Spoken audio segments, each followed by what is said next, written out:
Hello friends, and welcome to CJoy Yoga. So last week we were working with twists, and some of that work, believe it or not, is going to come into play today as we start to play with arm balances. Now I'm trying to make a shorter sequence, and I find that to be incredibly difficult because maybe some people, maybe there are a few of us who can just like, yeah, we got it, and we can kind of pop up into it because we have the component parts that are already strong enough or open enough, but most of us do not. So this is my attempt to make a shorter version. I hope it works out all well. I tried to map it out for myself.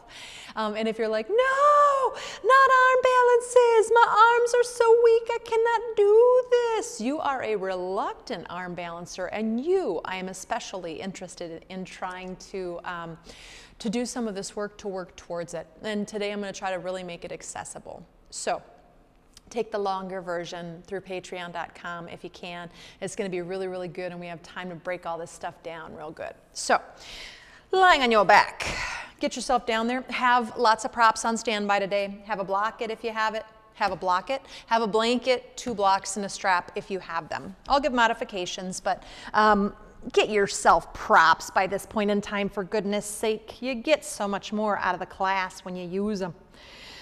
You can have your legs in full extension. I personally am going to choose here to have my feet on the ground, feet wide, knees leaning in.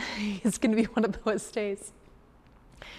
I was off for a couple of days for a camping trip. This is my first foray back into using my mouth in order to teach. Softening down. Feeling that earth underneath you. And instead of it being a boundary, we played with that last week, between you and your body, think of them as a connection point, right?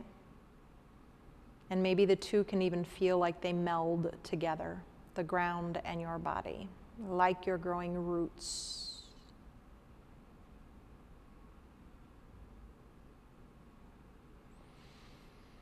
If you have tension, try to find it and soften it. If you have any areas that are talking to you this morning, whether that's current injuries, past injuries, medical conditions, anything that you might be living with currently in this moment, check in.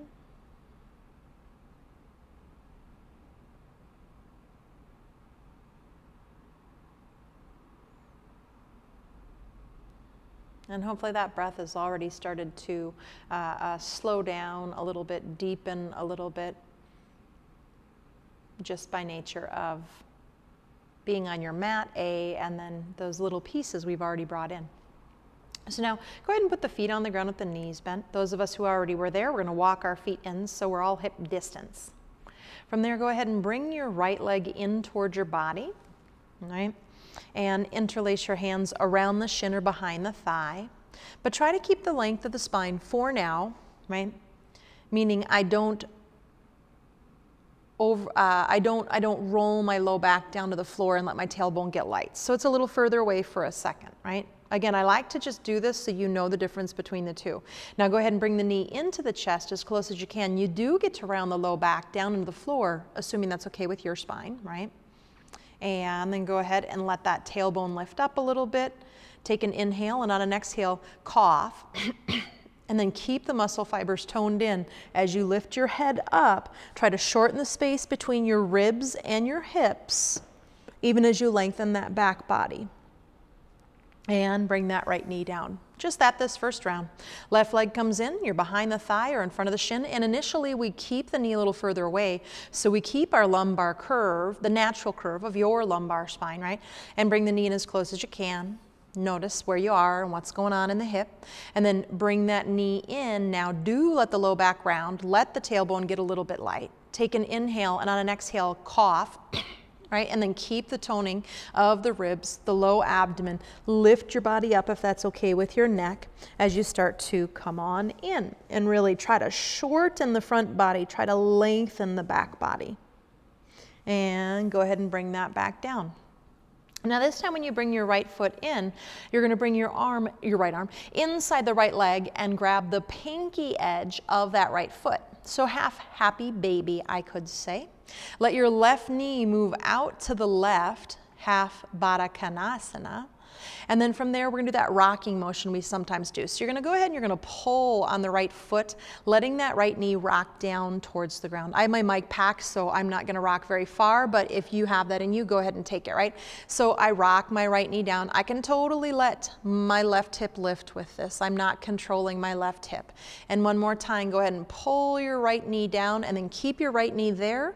Now imagine very gently that a weight or that I was really gently lengthening that left inner groin. You could even use your left hand to do that. And come back to center and put that foot down. Now, bring the left leg up. Arm comes inside, my pinky hand, hand comes around to the pinky edge of that foot. And you know, hopefully for most hips and people this is accessible. You could use a strap as a bridge, right? And then that right knee is gonna fall out to the right and it just has its weight, but I'm not controlling it, right? And then I'm gonna pull my left knee down towards the ground, rocking in, no controlling my hip. My right hip totally rocks up. Inhale, coming back to your neutral. And then exhale, pulling down on that pinky edge. Right, that knee moves down towards the ground. Inhale, rocking up. One more time, exhale. So I keep my shin pretty parallel to the wall. And then staying there, and again, imagine someone with a weight or that hand can even help to lengthen. I keep my left knee where it is and I try to lengthen my right inner groin. And come back to center, put that foot down. Now with the strap, I forgot to tell you to have a loop. Right? But you're gonna go ahead and you're gonna make a loop, a small one that your foot fits in.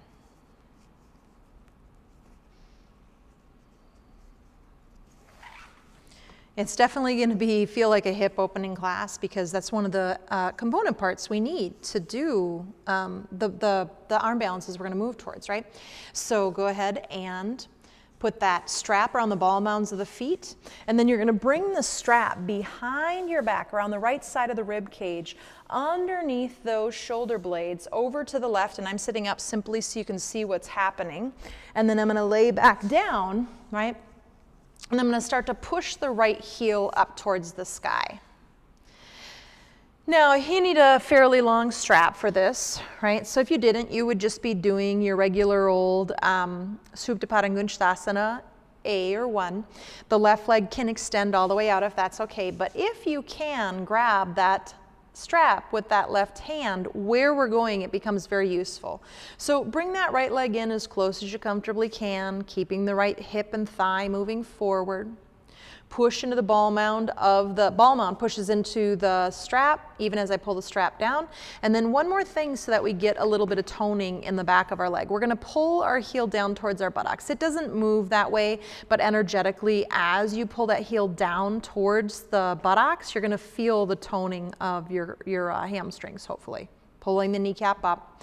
Now from there, we're gonna turn the femur bone out. Yes, my toes go to the right, but it's because I turned my femur. You could use your hand for that. And then we're gonna reach that right leg over to the right and keep pulling that left strap over to the left, right? So the strap is in my left hand. I could always put my right hand on the strap to provide a little bit of extra support. This leg is in external rotation today. I don't always coach it that way, so know that you are literally letting the toes turn down towards the ground by way of rotating the femur.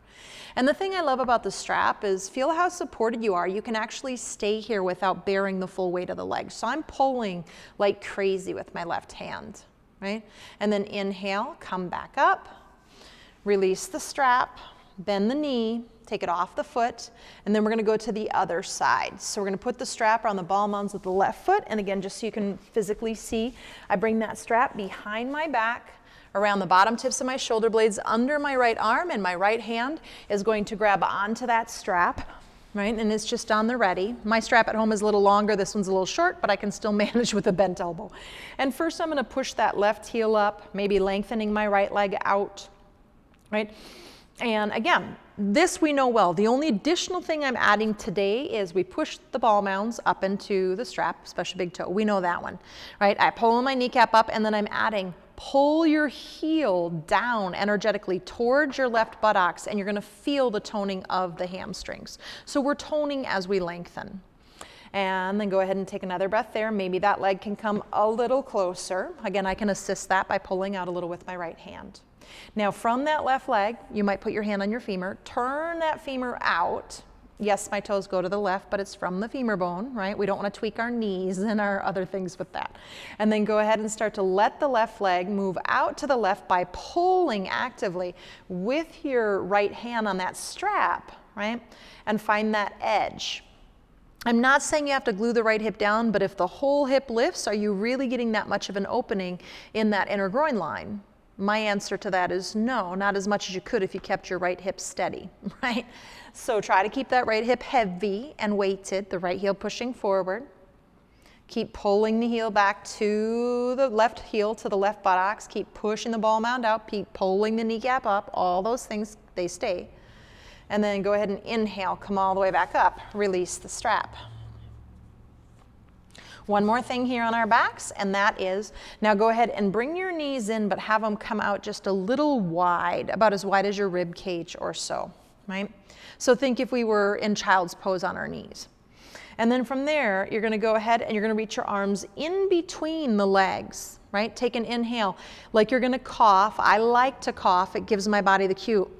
Right? And then keep that all toned in and start to come up, just like we were hugging our knee, but now we're not hugging our knees, so our core has to do all of the work without the assist of the arms. You're going to flatten your palms down, so this is, for anyone who knows, crane pose, right? Crane and crow. This is an imitation of that, but we're not bearing our weight on our arms. Now push your arms into your legs, but your arms also push out into your legs simultaneously. Try to keep that, that coughing action, right? Shorten your front body, lengthen your back body, take a breath, and roll back down. So this is one way for my reluctant arm balancers to start practicing arm balancing. You're doing the exact shape without putting the weight. If you have anything going on in your wrist or whatever, when we get to that point today, you could just go to that pose, right? Now from there, one more, you're gonna go ahead and you're gonna bring your arms over to the right side of the leg. Take an inhale and an exhale, cough, right? Keep all that toned in, the ribs and the low belly, and then go ahead and start to come up. You're gonna try to get your left arm to the outside of the right leg, and again, have an imaginary floor that you're pushing into, and you're twisting into side crane.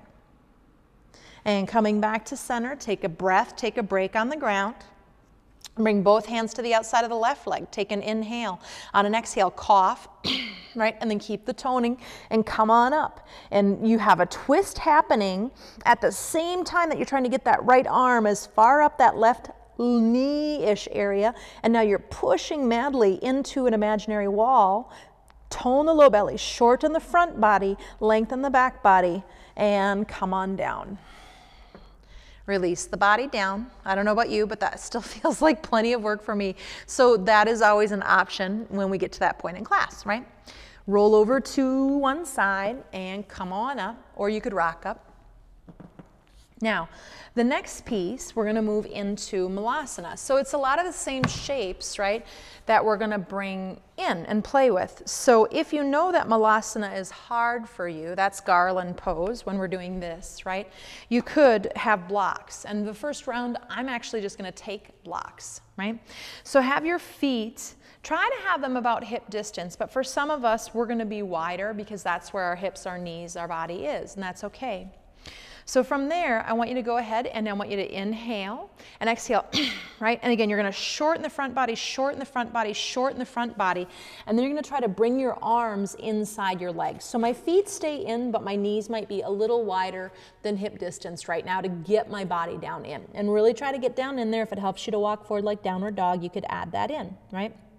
Now, I'm going to bring my hands together like prayer. I'm going to push my knees into my armpits. My armpits push back out into my knees, and I try to lengthen my chest and look a little forward. But I don't do it losing my front body waist. I'm really working on that today, right? Pulling that front body in and shortening the space between the ribs and the frontal hip points. But can you still find a little length in that upper back, chest reaching forward, gaze reaching forward? And go ahead and release that. Let that go. I'm leaving the camera lower because everything I do, I want you to be a little closer to me as I do these things, but you might occasionally miss me as I stand up, such as now. So, next piece, that blanket comes in handy. We roll up the blanket. Not everybody needs this, right? But again, you might play with it even if you're, you know this pose and you do it well, right? And you're gonna try to bring your feet in closer. Now for some of my friends, that might not be as close as mine, and that's okay, right? You're gonna go ahead and you're gonna start to put your fingers on the ground first. You could have blocks there. And then bend the knees a little bit and reach the chest forward. Take an inhale. Now on an exhale, cough, right? And then keep that containment, shorten the front body and start to come down into your squat and really come into this little tiny ball. Sorry if my mic's getting all goofy. And then let the knees go wide and bring the arms inside. Move that block if you were working with it. Now, this is still malasana, by the way, right? Push your heels down into the blanket like crazy and pull your belly up into the spine. You might even feel your buttocks lift. Some of my friends, this is plenty. Some of my friends, we're going to turn our palms, our thumbs down to the ground and our palms up, and we're going to reach back and grab our outer ankles. And now I push my shins back with my forearms and I reach my chest forward, right? But I still try to keep that belly pulling up to the spine, belly pulling up to the spine, heels pushing down, heels pushing down, heels pushing down. Inhale, hello open hips, hello core. You get where I'm going with this, right? And then go ahead and release that and let that go. And breathe. You can move that blanket. You can come up into an uttanasana and take a second. Move that blanket off to the side. And next setup is going to be on the blocks again. So this is a way that we can start to play with arm balances without bearing all of our weight. So you would go down onto your back and do the original version if you're not wanting to look at side crow. For anyone who's wanting to look at side crow, we sit up on the blocks. We just were there moments ago, right? I like to have the length of my mat out this way, and if for any reason there's kind of a mental fear about arm balances, putting a blanket there so that it helps you feel like if you fell, you'd fall on blanket, you'd be okay, is always an option. So this is where last week's work comes in. You're going to put your, we're going to go to the left first, even though it's my right. You're going to go to your left first since I just set up on this side. I'm going to bring my left hand onto my thigh, my right hand onto my knee, right? I'm going to rotate my thigh out without moving my knee out. I keep my knee in with that hand, but I'm going to make space around my hip joint by rotating my femur bone in the socket. I pull back with this arm and I lengthen my sideways, my right sideways, and then I move into my twist. Now I might just stay here. Next stage, we're going to come down and hook our elbow. I pull my elbow into the knee to lengthen my right side waist. I keep rotating that leg out, and I move maybe a little deeper into the twist. I stay higher if I've got low back issues or for whatever reason. Now, the next stage is I'm going to bring that arm outside, and I'm going to try and get as close to my armpit as I possibly can. Now that I have space, now that my arm's not there, I'm going to bring my knees towards one another, right? And I really try to dig down in there. I'm still rotating my thigh bone out to make space at my hip.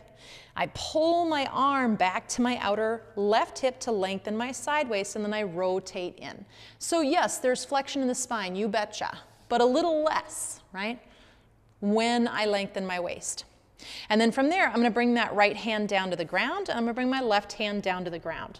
Now I have to kind of lift my buttocks up and scoot onto the edge of that block with my side of my buttocks, right? And then from there, I'm going to inhale and lengthen. On my exhale, I'm going to cough, and I'm going to try to shorten my front body, right? That space between my ribs and my as-is points. Now, maybe you can start to lift your toes up off since you have that block underneath your hips. And here we are in side crane, right? Take a breath.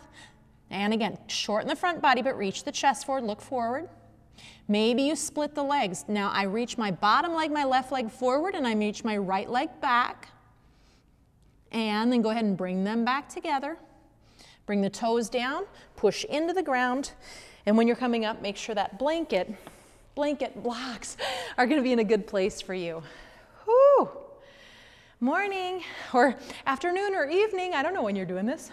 It's morning for me. So yeah, I can do it without the block, and I can work towards this, that, and the other. But, you know, and I can't, Crystal Joy Johnson, I am able to do this pose without the support of the props. But hopefully it's making sense how, for those of us who maybe we can't, or we're reluctant, or we're afraid, And even for me, I can find things using this block. I find so much more activity and I get my core so much more active, right? I find all these little nuances that when I'm bearing my full weight, I cannot, because I'm so concentrated on the full weight and trying to maintain, right? That I don't work the nuance of the pose so that it might have a chance of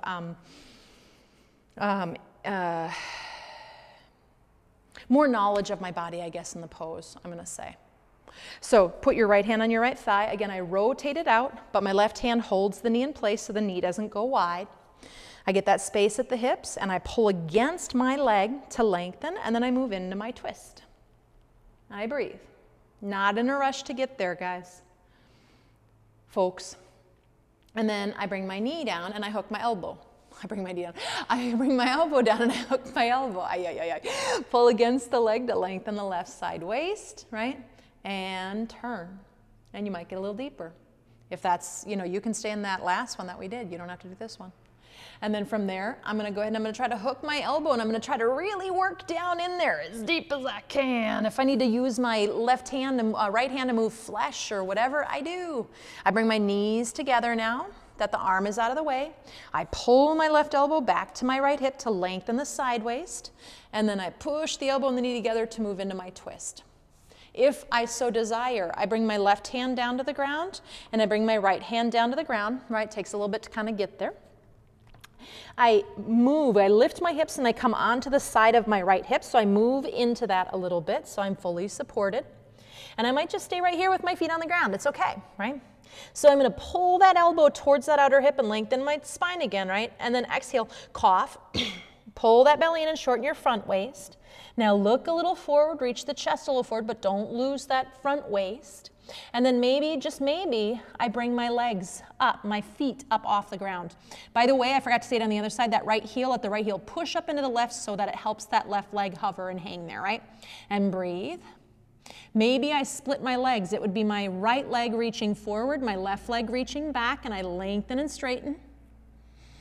And then bring them back in wherever you were. Put the feet down on the ground. Find your stability, right, on the journey to come up. And breathe. Whew. So again, trying to fit this all into a short format is crazy, intense.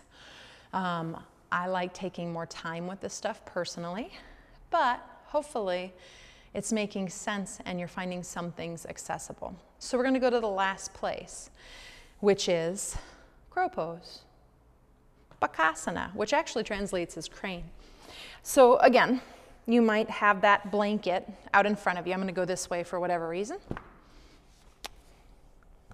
Out in front of you, that way it's just there.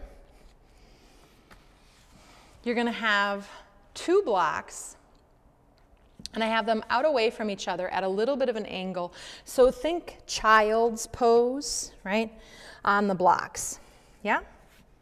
And just do that for a second. Inhale, and on an exhale, cough. Shorten that front waist, that space between your ribs and your hips. Push the shins down, right? You'll feel the belly pulling up to the spine. You might even feel the buttocks lift a little bit.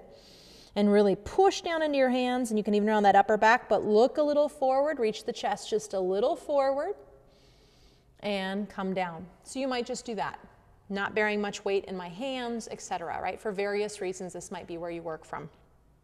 By the way, if you have a hard time with flexion of the knees, you could put blankets behind you and just work this higher. So now this is where we're going to get kind of tricky-dicky, right? We're going to bring that left foot up onto the block, but my right leg stays in my child's pose, kind of shin. And then from there, I bring that left arm inside. So I've got half child's pose, half bakasana, right? I bring my hands down, I bend my elbows a little bit, inhale. On an exhale, cough. Right? And once you have that full flexion on that front body, the extension on the back body, push your right shin down, push your left foot down a little bit so that you can feel that pulling up of the abdomen to the spine. Look a little forward, and maybe, just maybe, the left toes lift off. So are you in crow pose? No, you're not, but you're starting to find it. Your body is finding the shape without the full weight bearing, etc. And so this is just such a beautiful place for so many of us to work. Take another breath. Try to move the elbows in a little bit so they're shoulder distance. I am not doing that very well. And then bring that left foot down and come on down. And maybe you don't lift the foot today. Switch your legs out. And even though you won't be able to see my right side as well, I'm going to stay facing this direction just for time. So my left leg is in child's pose. My right foot is on the block, and I'm in Bakasana, or, you know, you could think of it as being, anyway, stop talking. Bring the hands down. My right arm is inside my right leg. And then from there, go ahead and inhale. On an exhale, cough. Find that action, right? Move the elbows in a little bit and reach the chest forward a little bit without losing the flexion of the abdomen. And then from there, I might come forward just a little bit, put some weight in my hands by pushing down into my shin and my foot. And then I might lift my right foot up.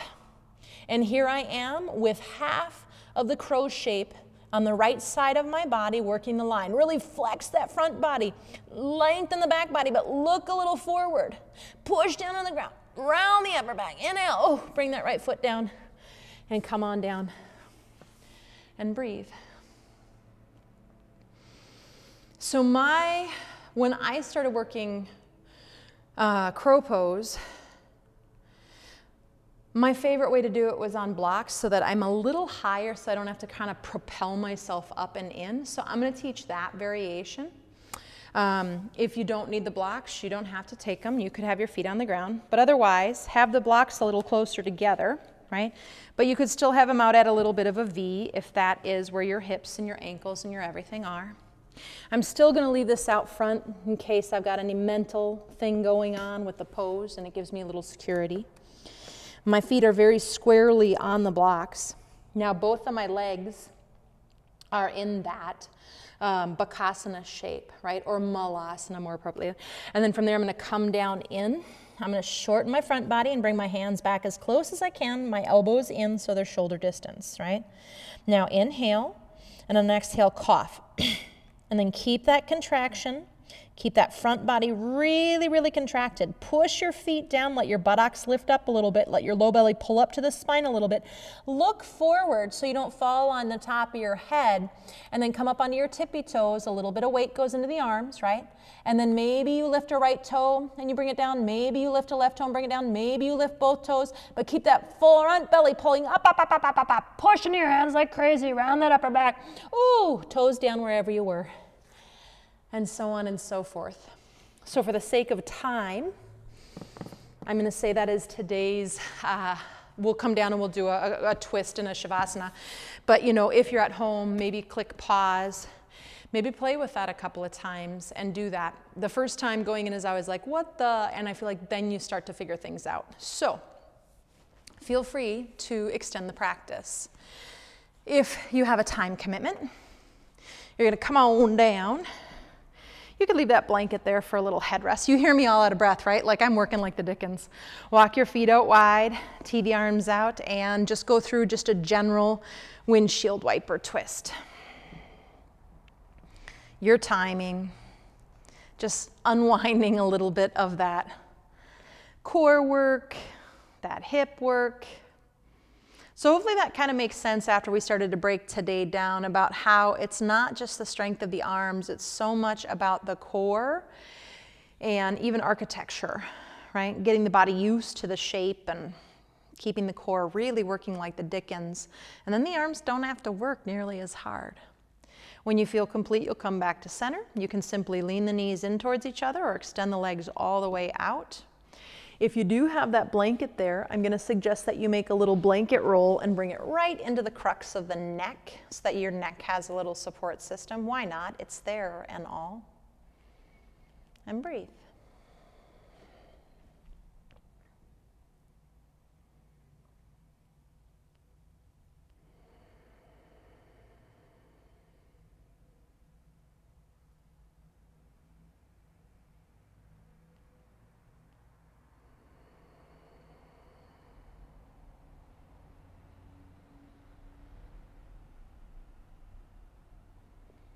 Definitely let the body soften.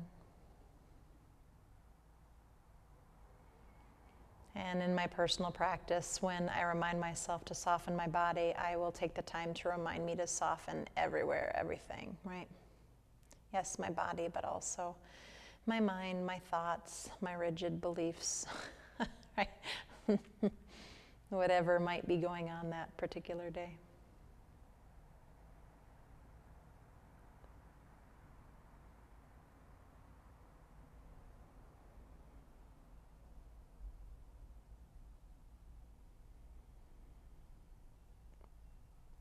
And again, I invite you, if you are home, to stay here and rest and chill out for, I don't know, another 10 minutes or something. If I could, I would. But if you're on a time commitment, really gently and slowly start to bring movement back into the body, deepen the breath, kind of whatever feels really good. We've been talking about that pandiculation, right? I can tell you to wiggle fingers and toes, but if you just start to kind of move the body, I think intuitively we find some really groovy, good spots. We'll eventually come up to seated and we'll meet there, upright.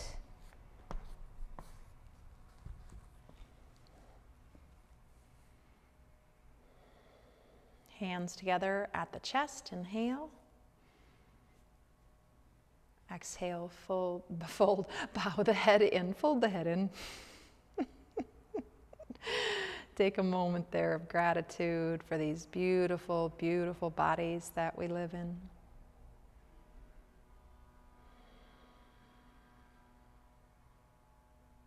No matter where you got today or what was going on, thank goodness we've got these beautiful bodies. Namaste. So again, for any of my friends who are pretty reluctant or don't like them or just feel like they can't do them, get frustrated, whatever it is with arm balances, hopefully you have found some really useful tools, even if it's just doing it lying on your back and doing the shapes from there. You know, you can still, hopefully you still felt that core turning on like the Dickens. So be well, friends. May all beings everywhere be well.